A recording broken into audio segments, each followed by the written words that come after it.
नमस्कार साथियों। आज की बहुत बड़ी गुड न्यूज़ है कि संस्कृत डिपार्टमेंट के जो रिजल्ट आपके जारी किए गए थे उनका अब डॉक्यूमेंट्स वेरिफिकेशन का शेड्यूल है वो जारी कर दिया है। और ये आरपीएससी की बजाय पहले संस्कृत डिपार्टमेंट में आरपीएससी में ही होता था डीवी, लेकिन अब वर्तमान में आप यहाँ पर एड्रेस देख पा रहे हो, राजकीय महाराज आचार्य संस्कृत महाविद्यालय गांधी सर्किल के पास का महात्मा गांधी रोड गांधीनगर जयपुर में। यहाँ पर आचार्य संस्कृत महाविद्यालय है, ठीक है, जो कि रेलवे स्टेशन के पास में ही है। यहाँ पर डीवी होगा और किन किन का होगा वो सारी डाटा यहाँ पर आप देख सकते हो। इसमें जो सूची दे रखी है, दिनांकवार अभ्यर्थियों की सूची है, पात्रता जांच के लिए प्रपत्र नंबर 1 है, विभिन्न शपथ पत्र एवं अन्य दस्तावेजों के प्रारूप नीचे दे रखे हैं और बाकी के दिशा निर्देश हैं। हम इसको थोड़ा सा कंप्लीटली देखेंगे क्योंकि ये थोड़ा डीवी का मैटर है। हर एक पॉइंट को थोड़ा बारीकी से देखते हुए और फिर चलेंगे। यहाँ से आप देखें आगे, ये जो संस्कृत डिपार्टमेंट की साइट पे डाला हुआ है, पहले तो आरपीएससी की साइट पे नहीं डाला है इसको। ये telegram group Vikram math sir गनीपुर पर आपको मिल जाएगा। यहाँ जिन साथियों के रोल नंबर हैं उनका यहाँ से आप देख सकते हो, डेट दे रखी है 19 तारीख को, जैसे 10 बजे आपको उपस्थित होना है। 10 बजे की बजाय आप यहाँ पर 9 बजे ही उपस्थित हो जाएंगे सभी साथी, जिनका टाइमिंग ये दे रखा है, मतलब 1 घंटे पहले आपको जाना है। काउंटर नंबर यहाँ पर बना रखे हैं, 1 नंबर 2 3 अलग अलग काउंटर बनाए हुए रहते हैं। ये इनको आपको जिस काउंटर पे है वहाँ पर लगे रहते हैं अलग अलग, वहाँ पर आपको जाना होता है। अब यहाँ से आप सभी की लिस्ट देख सकते हो। आप अंग्रेजी विषय की है, ये हिंदी की भी है इसी में, इसके अलावा गणित का भी है इसमें। और गणित के बाद यहाँ से आप देखेंगे गणित के साइंस का भी है इसी में, और संस्कृत का भी है। आप इसमें आपके रोल नंबर और इसके एक पीडीएफ निकलवा लेना, प्रिंट के रूप में एक पीडीएफ आप इसे निकलवा लेना। सामाजिक का भी है, तो लगभग सभी विषयों का है इसके अंदर जितने भी हैं कैंडिडेट। अब यहाँ से आप एक एक स्टेप टू स्टेप, जहाँ से आपको जितने परफॉर्मा दे रखे हैं सबको मैं डिटेल से बताऊँगा। वीडियो ज़रूर थोड़ा सा बड़ा हो जाता है क्योंकि काफ़ी सारी चीज़ें इसमें बतानी होती है, तो आप देखते चलेंगे। ये इसका प्रिंट आउट आपको निकलवाना है। इसमें देखें आप, इसको पूरा फिल करना है। विषय क्या है, अभ्यर्थी का नाम, जन्म दिनांक, वर्ग, रोल नंबर, पिता का नाम, उपवर्ग, जो भी आपकी कास्ट है। अब यहाँ पर एक एक जो चेक लिस्ट है वही है जो डीवी के समय मैंने ये काफ़ी पहले भी बता रखा है, लेकिन फिर भी आपको एक बार स्पीडली इसको बता देता हूँ। 10वीं की मार्कशीट और 10वीं का प्रमाण पत्र जिनका अलग अलग है वो यहाँ पर अलग अलग लगाएंगे। एक है तो एक को ही आप फिल करेंगे, जैसे किसी के पास अंक तालिका ही है और उसी में क्या है ये दे रखा है भाई, जिसमें अंक तालिका है और उसी के अंदर आपका जो सर्टिफिकेट होता है प्रमाण पत्र वो भी उसी में है, दोनों का एक ही है। तो आप सिर्फ एक लाइन को ही भरेंगे इसके अंदर, दूसरी लाइन को आप खाली छोड़ देंगे, ठीक है। इस लाइन को आप खाली छोड़ देंगे, एक लाइन ही आप भरेंगे। इसके अलावा सेम 12वीं का है, ठीक है। 12वीं की प्रक्रिया भी ऐसी रहेगी, अगर अंक तालिका है तो वो यहाँ पर आप करेंगे, अगर सर्टिफिकेट है इसका अलग से तो अलग फिल करोगे, अन्यथा इसको आप खाली छोड़ोगे। इसके अलावा शास्त्री स्नातक समकक्ष अंक तालिका, ठीक है, शास्त्री स्नातक समकक्ष डिग्री। यहाँ पर तीनों सालों की अलग अलग आपको डीवी में मार्कशीट तो अलग अलग ले जानी है। तीनों सालों की, first year, second year, third year. किसी की सेमेस्टर सिस्टम है तो 6 सेमेस्टर की अलग अलग आपको मार्कशीट चाहिए, और यदि साल भर की है तो तीनों सालों की अलग अलग मार्कशीट चाहिए। साथ में डिग्री, ठीक है, अंक तालिका और डिग्री। यहाँ से आप देखें तो अंक तालिका और डिग्री दोनों लिखा हुआ है। अगर किसी के पास में डिग्री नहीं है तो वो प्रोविजनल डिग्री अभी यूनिवर्सिटी से आप लेकर के आएंगे, क्योंकि डीवी में उसके बिना आपका डीवी नहीं होगा। इस चीज़ का विशेष ध्यान रखें, जिन साथियों के पास में डिग्री नहीं है वो डिग्री लेकर के आएंगे, और प्रोविजनल लेके आएंगे, क्योंकि डिग्री तो उस समय मिलेगी नहीं तुरंत। तो आपको प्रोविजनल डिग्री लेकर के आनी है। इसके अलावा जिन्होंने आउट ऑफ राजस्थान यूँ कह सकते हो, जिन्होंने बाहर से डिग्री की है बीएड की, जम्मू से की है, पंजाब से, हरियाणा से, यूपी से, जहाँ से भी डिग्री की है, वो अपनी कॉलेज से सभ्यता प्रमाण पत्र लेके आएंगे, एफिलिएशन लेटर वो आपको देंगे। ये उनको लेकर के आना है जिनके पास में कौन सी डिग्री है, प्रोविजनल डिग्री है। ठीक है, जिनके पास ओरिजिनल डिग्री है उनको नहीं लेके आना है, जिनके पास प्रोविजनल डिग्री है वो प्रोविजनल डिग्री के साथ साथ में सभ्यता प्रमाण पत्र, जिसे एफिलिएशन लेटर कहते हैं, वो लेकर के आना पड़ेगा। ठीक है, सेम प्रक्रिया आप यहाँ पर देखेंगे अगले में कि बीएड की डिग्री और बीएड की मार्कशीट। यहाँ पर स्नातक की है भाई, ग्रेजुएशन की यहाँ पर है ऊपर जो, और सेम अभी बीएड की मैंने अभी बता दी जस्ट। इसके अलावा यदि किसी ने एमएससी या एमए किया हुआ है और वो डिग्री जुड़वाना चाहता है तो वो आप लेकर के चले जाएंगे, और अगर आप नहीं जुड़वाना चाहते हो तो कोई दिक्कत नहीं है। लेकिन जो आपने मूल फॉर्म जो आपने भरा था, अगर उसमें आपने जो जो डिग्री दे रखी है, मूल फॉर्म में जो जो आपने दस्तावेज़ के लिए आपने फिल कर रखा है, वो सारे आपको डॉक्यूमेंट्स जमा कराने होंगे। इसके अलावा यहाँ से देखो, राष्ट्रीय अध्यापक शिक्षा परिषद द्वारा जारी मान्यता प्रमाण पत्र, ये होता है एफिलिएशन लेटर, जिसे सभ्यता प्रमाण पत्र कहते हैं। ठीक है, और ये आपको ज़रूरी है, इसने तो सबके लिए लिख दिया। ठीक है, संस्कृत वैसे सबके लिए मस्ट नहीं होता है ये, है ना, ये सिर्फ उनके लिए होता है जिनके पास में प्रोविजनल डिग्री होती है। लेकिन अगर इन्होंने लिखा है तो आप सभी साथी ध्यान रखें, अपनी अपनी कॉलेज से सभ्यता प्रमाण पत्र होता क्या है कि उस कॉलेज की मान्यता है या नहीं है, उसका प्रमाण पत्र आपको उन कॉलेज से लेकर के आना होता है। ठीक है, तो ये सभी साथी लेकर के आएंगे, क्योंकि इन्होंने अब 11 नंबर पॉइंट में डाल दिया इस चीज़ को, तो सभी साथी लेकर के आएंगे, अब इसको ध्यान रखें। ठीक है, वैसे पिछले बार जो 2022 वाली भर्ती थी संस्कृत डिपार्टमेंट की, उसके अंदर इसका कोई बड़ा रोल नहीं दिया गया था। जिन्होंने जमा कराया था उनका भी डीवी हो गया था क्लियर, और ज्वाइनिंग भी हो गई उनकी कंप्लीट।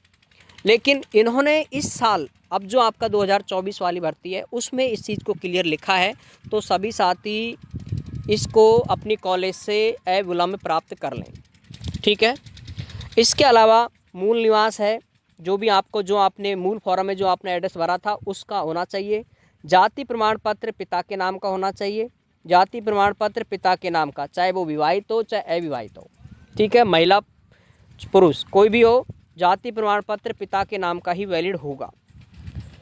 अगर नहीं है तो भी ज़रूरी ध्यान रखें कि यहाँ पर डीवी के समय आपको, डीवी इस समय आरपीएससी नहीं करा रही, आपका डीवी जयपुर में हो रहा है, तो इस चीज़ के लिए विशेष ध्यान रखें कि ये डॉक्यूमेंट्स आपको मस्ट चाहिए तो चाहिए ही।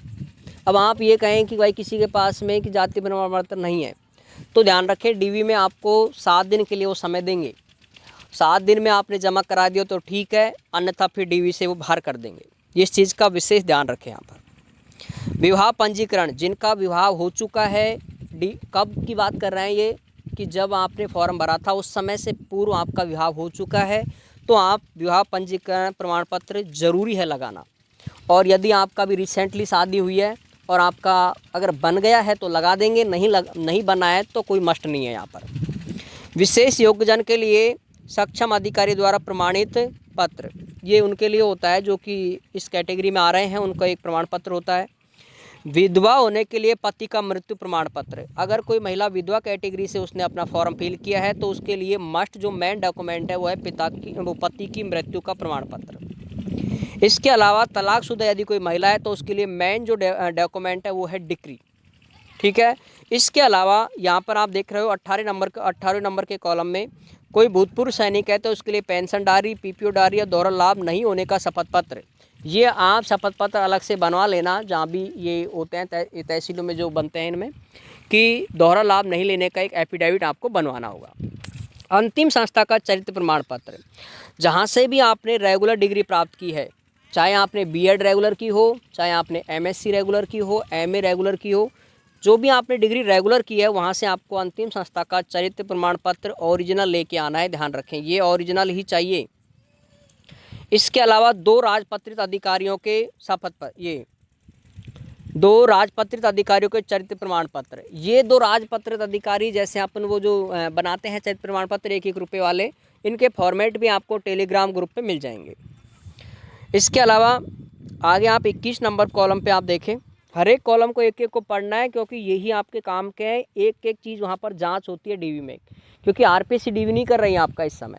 डीवी आपका जयपुर में हो रहा है, संस्कृत डिपार्टमेंट अलग से कर रहा है। तो हर एक कॉलम की जांच होती है, यहाँ से टिक लगाया जाता है। इसलिए पूरा मैं पढ़ के बता रहा हूँ आपको कि ये सोचोगे ये तो हमें पहले से ही आ रहा है सारी चीज़ें, फिर भी मैं आपको इस चीज़ को क्लियर बता रहा हूँ।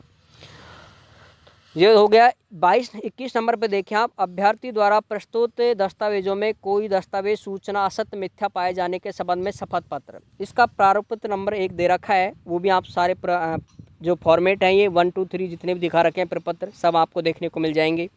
विवाह का शपथ पत्र, दहेज के लिए, अविवाहित के लिए, और ये अविवाहित के लिए जाति प्रमाण पत्र संबंधित शपथ पत्र। अब देखो ये क्या है, इसके बारे में थोड़ा सा मैं बता देता हूँ। जाति प्रमाण पत्र, जैसे आपकी जो फॉर्म डेट थी उस समय संस्कृत डिपार्टमेंट की लास्ट डेट, उससे यदि पहले का आपके पास में जाति प्रमाण पत्र नहीं है, ठीक है, तो आप अब जो आप जाति प्रमाण पत्र नया वाला बनवाओगे, ठीक है, तो नए वाले के साथ में आपको एक एफिडेविट भी बनवाना पड़ता है कि मेरे पास उस समय मूल फॉर्म भरा था, उस समय जाति प्रमाण पत्र मौजूद नहीं था, मैंने इसको लास्ट डेट के बाद का बनवाया है, ठीक है, और ये मैं अपने जाति मतलब अपने इस जाति का होने का प्रमाण सबूत का पेश करता हूँ, ठीक है, उसके लिए मुझे पात्र घोषित करें।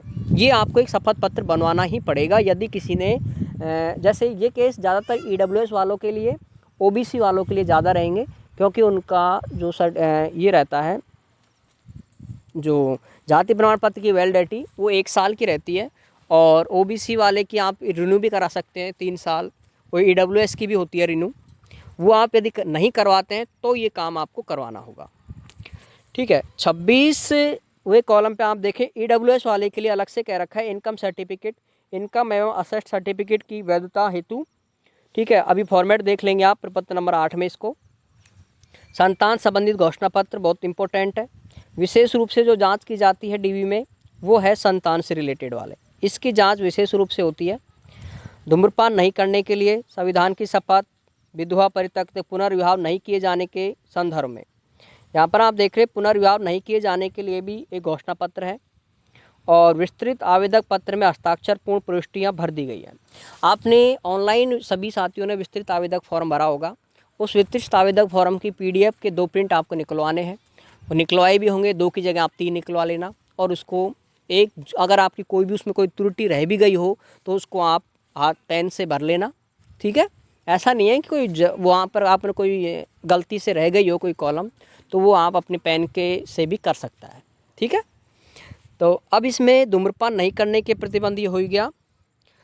तो इसके अलावा आगे यहाँ से देखें आप, न्यायालय आदेश के लिए अगर कोई ऐसी घटना है न्यायालय से रिलेटेड वाली आपकी, तो वो आप लेकर के जाएंगे। अनापत्ति प्रमाण पत्र, यदि आप पहले से कोई सर्विस में है तो यहाँ पर आपको NOC मस्ट है, ठीक है। NOC डीवी के समय चाहिए होती है मेन तो, और NOC आपको लेकर ही जानी पड़ेगी। NOC किस प्रकार से ली जाती है, इसके लिए आप काफ़ी और भी बता रखा है मैंने वीडियोज़ में, वो आप देख सकते हो। NOC की पूरी प्रक्रिया, अप्लाई करने का भी सारा बता रखा है। पते का प्रमाण पत्र, आधार कार्ड, वाहन लाइसेंस, ये आप कोई भी जो आपका एड्रेस है वो आप यहाँ से लेके जाएंगे, जो भी आपका एड्रेस दे रखा है, ठीक है।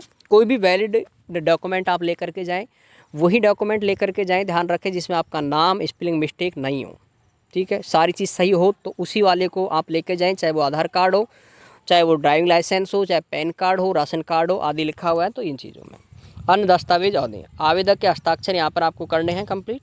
अब इसके बाद यहाँ से आप एक एक घोषणा पत्रों को आप देख सकते हो, ठीक है। इनका पूरा प्रिंट निकलवाना है आपको, मतलब प्रिंट का जो ये जैसे 50 रुपये के स्टाम्प पेपर पर, ये आपको 50 रुपये के स्टाम्प पेपर पर बनवाना है। अब देखो इसको मैं आपको बता देता हूँ कि कैसे होता है। यहाँ आप देख पा रहे होंगे, जैसे ये एक विवाहित का है, ये एक संतान से रिलेटेड है, ठीक है। ये आपको बनवाना है इस तरह का, ये जो 50 रुपये वाला दिख रहा है आपको, इस तरह के फॉर्मेट में आपके सारे एफिडेविट बनने चाहिए, जो भी आप शपथ पत्र बनवाना चाह रहे हो। अब देखें आगे, और ये 50 रुपये के स्टाम्प पेपर पर आपको पूरा ऐसे कैसे प्रिंट करवाना है, और इसमें आपका नाम, रोल नंबर, पिता का नाम, विषय आपको यहाँ पर भरनी है, ठीक है, ऐसे कैसे आपको प्रिंट करवाना है। इसके अलावा अगला देखो, विवाह पंजीकरण प्रमाण पत्र प्रस्तुत किए जाने के संदर्भ में जिनका विवाह हो चुका है उनको ये बनवाना है।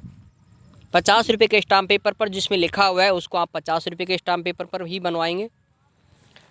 और अलग अलग इसमें कब मिक्स मत कर देना कि विवाहित अभ्यर्थी द्वारा दहेज के संबंध में शपथ पत्र।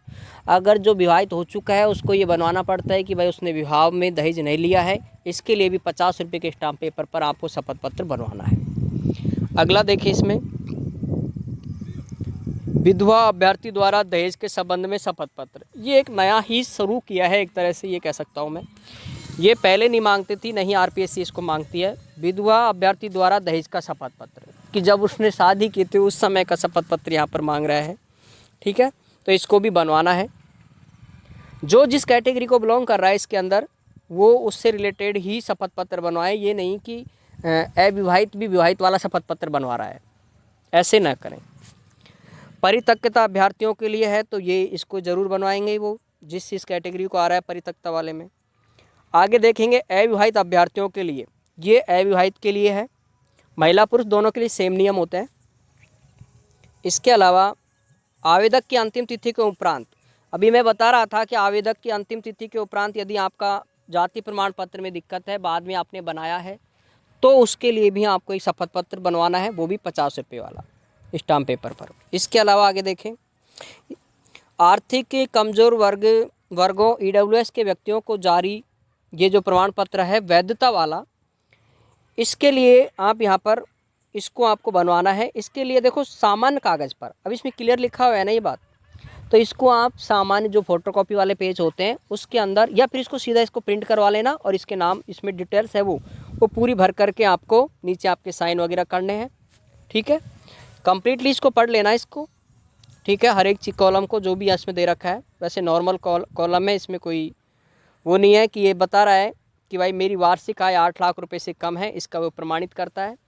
ये सबको बनवाना है, जो भी ईडब्ल्यूएस वाले हैं ना सभी के लिए है, ये सादा पेज पे बनवाना है लेकिन इसको। इसके अलावा संतान संबंधित घोषणा पत्र, ये वेरी इंपॉर्टेंट है, एक तरह से ये ज़रूरी होता है, हर एक जो भी भर्ती है सब में इस चीज़ को ज़रूर मांगते हैं। ठीक है, ये बनवाना है। पूरी वो दे रखी है कि 2002 से पहले कितने बच्चे थे, संतान, जन्म तिथि उनकी, 2002 के बाद की स्थिति, सभी को एक एक कॉलम को अच्छे से पढ़ें और फिर उसको भरना है। वचनबद्ध सामान्य कागज़ पर आपको ये वचनबद्ध करना है कि मेरा चयन सेकंड ग्रेड में हुआ है और ये मेरे रोल नंबर हैं, क्या है, हाँ डिटेल्स पूछ रहा है कि मैं पुत्री, उम्र, जाति, निवास, ये आपको कंप्लीट करना है। इसके अलावा संविधान की शपथ है, ये भी आपको पता है, इसमें क्लियर लिखा हुआ है सामान्य कागज़ पर होगी ये भी। जबकि आरपीएससी संविधान की शपथ को भी 50 रुपये के स्टाम्प पेपर पर लेती है। जो जैसे निर्देश दे रखे हैं आप उसी के अकॉर्डिंग पालन करेंगे। यहाँ पर विधवा एवं परित्यक्ता अभ्यर्थियों द्वारा पुनर्विवाह किए जाने या नहीं किए जाने के संदर्भ में फोटो प्रमाण पत्र ये आपको लगाना है। इसमें अभ्यर्थी की स्वयं प्रमाणित फ़ोटो लगानी है। फ़ोटो जो आपने फॉर्म में लगाई थी वो फ़ोटो ले जाएं तो ज़्यादा बढ़िया है, और नवीनतम भी फ़ोटो खिंचवा लेना। नवीनतम भी फ़ोटो होनी चाहिए आपके पास में। इसको मैं हाईलाइट कर देता हूँ इस चीज़ को कि ओल्ड और न्यू दोनों फ़ोटो आपके पास होनी चाहिए, क्योंकि डीवी के समय जो डीवी करते हैं ना वो देखो लेक्चरार होता है, सेकंड ग्रेड होता है, प्रिंसिपल भी होता है, यूडीसी एलडीसी होते हैं, ये पद के अधिकारी ही वो करते हैं। अब किसी के दिमाग में क्या आता है नई उपज, वो उसके अकॉर्डिंग आपसे डॉक्यूमेंट मांग लेता है। इसलिए समस्त डॉक्यूमेंटों को लेकर के जाएंगे आप, ओरिजिनल और साथ में फ़ोटोकॉपी के 2 सेट। चलो ये बात मैं थोड़ा लेट कह रहा हूँ, 2 सेट आपको ये बनवाने हैं पूरे। ठीक है, ये एफिडेविट वाले नहीं, चेक लिस्ट की जो हमने सबसे पहले चेक लिस्ट देखी थी उसमें डॉक्यूमेंट वाले 10वीं 12वीं जाति, मूल, आय, या first year, second year, third year, 11वीं 12वीं, बीएड की डिग्री, इनका पूरा एक सेट होना चाहिए, 2 सेट होने चाहिए इनके। बाकी एफिडेविट वगैरह इनके तो सबके एक सेट ही बहुत है। और यहाँ पर एक निर्देशों को आप देखें कंप्लीट कि पात्रता की जांच हेतु, डॉक्यूमेंटों की पात्रता की जांच हेतु काउंसलिंग में भाग लेने वाले अभ्यर्थियों के लिए दिशा निर्देश हैं। इनको भी आप एक बार आप वापस देख लेते हैं। राजकीय महाराज आचार्य संस्कृत महाविद्यालय जयपुर में आपको उपस्थित होना है, निर्धारित समय पर आपको उपस्थित होना है। अब इसमें देखो क्लियर ये बात लिखी हुई है कि उपस्थित नहीं होने पर, उपस्थित न होने की स्थिति में अभ्यर्थियों को पात्रता जांच एवं दस्तावेज सत्यापन से वंचित कर दिया जाएगा, जिसकी जिम्मेदारी स्वयं अभ्यर्थी की होगी। इसलिए आप स्वयं जिम्मेदार रहेंगे। तय समय पर डेट आपको पता है कि जो भी दे रखी है, अभी मैंने स्टार्टिंग में बता रखी है, उस डेट को आपको रेडी रहना है। डॉक्यूमेंट पहले ही तैयार कर लेंगे सारे। फिर भी यदि किसी भी साथी को डॉक्यूमेंट में दिक्कत आ रही है बनाने में, तो वो आप मुझे कमेंट्स कर सकते हैं, मैं इन तय समय पर आपको जवाब दूंगा। कोशिश रहेगी मेरी कि आपको तुरंत जवाब दे पाऊँ। दूसरे नंबर पे आप यहाँ पर देखें, अभ्यर्थी स्वयं के SSO ID के माध्यम से राजस्थान लोक सेवा आयोग अजमेर रिक्वायरमेंट पोर्टल पर ऑनलाइन भरे गए विस्तृत आवेदक फॉर्म में अटेंशन फॉर्म की 2 प्रतियाँ, कितनी प्रतियों की बात कर रहा है ये, 2 प्रतियाँ संलग्न किए जाने वाले दस्तावेज स्वयं प्रमाणित प्रति 1-1 लिपि। जो भी आपके डॉक्यूमेंट है सबके आपके हस्ताक्षर होने चाहिए उसके अंदर। हस्ताक्षरों का बहुत बड़ा इशू बन जाता है बाद में। हस्ताक्षर आपने जो DV के समय जो आपने एग्ज़ाम में किए थे वो ही साइन चाहिए, यहाँ पर कोई अलग नहीं करें, ध्यान रखें इस चीज़ को। देख लें आपके जो मूल फॉर्म है उसका प्रिंट आउट आपके पास होगा, उसमें देख लेना कि कैसे साइन आपके हैं। ठीक है, कोई हिंदी में करता है कोई अंग्रेजी में, तो कन्फ्यूजन ना हो DV में, ध्यान रखें। विस्तृत आवेदक पत्र अटेंशन फॉर्म के सभी पृष्ठों को पूर्ति सावधानी पूर्वक कर मैं राजपत्रित अधिकारियों के हस्ताक्षर पद नाम सील के साथ प्रस्तुत किया जाना है। यदि कोई कॉलम नहीं हो तो उसको लागू नहीं अंकित करेंगे, और यदि कोई है तो। अब इसमें देखो एक चीज़ और रखी है इसमें, विस्तृत आवेदक फॉर्म, विस्तृत आवेदक पत्र में आवेदित करते समय लिए गए ऑनलाइन शुल्क की रसीद 50 रुपये संलग्न करें। ये आपको ध्यान रखें, जब आपने फॉर्म फिल किया होगा ऑनलाइन उस समय की बात कर रहा है 50 रुपये वाली रसीद, वो भी आपको संलग्न साथ में अटैच करनी है। इसके अलावा भी आप देखें, विस्तृत आवेदक पत्र के साथ 2 अतिरिक्त प्रपत्र भी जारी किए गए हैं, जिन्हें अभ्यर्थियों द्वारा विभाग की वेबसाइट पर डाउनलोड कर विस्तृत आवेदक के मुख्य पृष्ठ के ऊपर संलग्न किया जाने हैं। ठीक है, विस्तृत आवेदक फॉर्म के साथ साथ में आपको ई-मित्र वाले ने और भी 2 फॉर्मेट दिए होंगे, प्रपत्र 1 और 2, इनको भी आप देख सकते हैं, ये भी आपको लेकर के जाना है साथ में। प्रपत्र नंबर 1 देखें आप, प्रथम चेकलिस्ट है, समस्त कॉलम, ये इसी की बात कर रहा है, इसी के अंदर आगे दे रखा है जो अभी दिखाया था मैंने उसमें स्टार्टिंग में चेकलिस्ट वाला, जिसमें उल्लेखित समस्त कॉलम की पूर्ति स्वयं अभ्यर्थी द्वारा की जाए। इसको जो भी फॉर्म भरोगे आप स्वयं कैंडिडेट भरें, ये नहीं कि आपका भाई भर रहा है, आपकी कोई बहन भर रही है, तो उनको आप ध्यान रखें कि ये आप खुद भरोगे, क्योंकि वहाँ पर भी अगर कोई दिक्कत आती है तो आपको खुद भरनी होती है। एक चीज़ बता दूँ मैं, DV में आपको फ़ोन अलाउ होता है, आपके जो भी संबंधित है, जो भी इसका अच्छा जानकार है, आपके साथ आपके मम्मी पापा जो भी कोई ले जाना चाहते हैं, बहन भाई, उनको आप साथ ले जा सकते हो, उनसे भी बात करने की परमिशन होती है। बस उनको मेन जहाँ पर DV हो रहा है वहाँ पर एंट्री नहीं होती है। ठीक है, इसके अलावा किसी साथी के एफिडेविट नहीं बन रहा, किसी के नाम में मिस्टेक है, स्पेलिंग मिस्टेक है, उन सभी के लिए आप अभी से एफिडेविट तैयार कर लें या फिर आप क्या करेंगे, वहाँ पर भी एफिडेविट की सुविधा होती है बनवाने की, तो वो आप बनवा लेना यदि दिक्कत है किसी को तो। लेकिन बेझिझक होकर के बिना कुछ डरे DV के लिए जाएं, किसी प्रकार की कोई दिक्कत नहीं आती है। अगला है द्वितीय प्रपत्र, संस्कृत शिक्षा विभाग स्तर पर किए जाने वाले पात्रता जांच संबंधी सीट है, आंशिक रूप से प्रिंटेड है, शेष कॉलम की पूर्ति संस्कृत विभाग द्वारा की जाएगी। ठीक है, और किसी भी प्रकार का इंतजार न करें, प्रथम पेज के विस्तृत वो आवेदक पत्र के साथ संलग्न करें, उक्त प्रपत्र संबंधित काउंटर पर उपलब्ध कराया जाएगा। पहले आपको चेकलिस्ट लेकर के जानी है, दूसरा है वो आपको वहाँ पर जब आप DV कराओगे वहाँ पर आपको काउंटर पे मिल जाएगा, उसको केयरफुली भरना है और उतना ही भरना है जितना आपको निर्देश दिए जाते हैं, बाकी का उनका खुद ने कर रखा है, बाकी विभाग करेगा इनको बाकी की पूर्ति। ठीक है, इसके अलावा जो जो डॉक्यूमेंट चाहिए थे वो आपको मैंने संलग्न यहाँ पर एक साथ बता ही दिए थे, और इसमें देखो सारी चीज़ें हैं, फोटो एवं हस्ताक्षर से रिलेटेड और है, उसको भी आप एक बार देख लेते हैं। विस्तृत आवेदक पत्र अटेंशन फॉर्म में जहाँ भी फ़ोटो लगाई जानी है वहीं फ़ोटो लगाएं, जहाँ हस्ताक्षर किए जाने हैं वहीं पर हस्ताक्षर आवश्यक रूप से करें। ठीक है, कोई भी कॉलम को खाली ना छोड़े, ध्यान रखें हस्ताक्षर वाले को, अन्यथा आपको फिर वापस वहाँ से कॉल आएगा जहाँ से DV हो रहा है, संस्कृत डिपार्टमेंट से कॉल आएगा कि आपके इस कॉलम में आपके साइन नहीं रह रहे, बाकी हैं साइन, तो आपको फिर वापस जाना होगा साइन करने के लिए। तो इससे बेहतर है कि वो बार बार आपका चक्कर ना कटे, और इसको आप अभी से ध्यान रखेंगे। इसके अलावा यहाँ पर देखो क्लियर लिखा हुआ है, जाति प्रमाण पत्र किसके नाम से मान्य होगा, पिता के नाम का ही मान्य होगा। अब देखो, और इसमें आगे नीचे भी लिखा है महिला अभ्यर्थी भी पिता के नाम का ही जारी प्रमाण पत्र विभाग को प्रस्तुत करेंगे, इस चीज़ का ध्यान रखें। बाकी और ये निर्देश हैं जो आपको मैंने जो भी बात है वो पहले ही बता दी है सारी। ये आपके डॉक्यूमेंट पूरे, ये आपको साथ में लेकर के जाना है। वैसे इन्होंने काउंसलिंग से 30 मिनट पूर्व आपसे कही गई है, लेकिन यहाँ पर आप 1 घंटे पूर्व चले जाएं। एक चीज़ और यहाँ पर लास्ट, स्वयं की 2 पासपोर्ट साइज़ की फ़ोटो और एक आईडी प्रूफ आप ज़रूर लेकर के जाएंगे। ठीक है, तो ये साथियों काफ़ी थोड़ा बड़ा ज़रूर है वीडियो, लेकिन जो भी चीज़ें हैं, देखो ये डीवी का मामला है, आपकी नौकरी का सवाल होता है, इसलिए हर एक चीज़ को, हर एक कॉलम को मैंने पूरे कम्प्लीटली समझाया है, कोई भी डाउट इसमें नहीं है। ठीक है, और फिर भी यदि आपको लगता है कि सर ये चीज़ें मेरी कमी है, वो आप मुझे कमेंट्स कर दें। विशेष रूप से जिनके नाम में मिस्टेक है, स्पेलिंग मिस्टेक है, वो एफिडेविट ज़रूर बनवा करके लेके जाएंगे।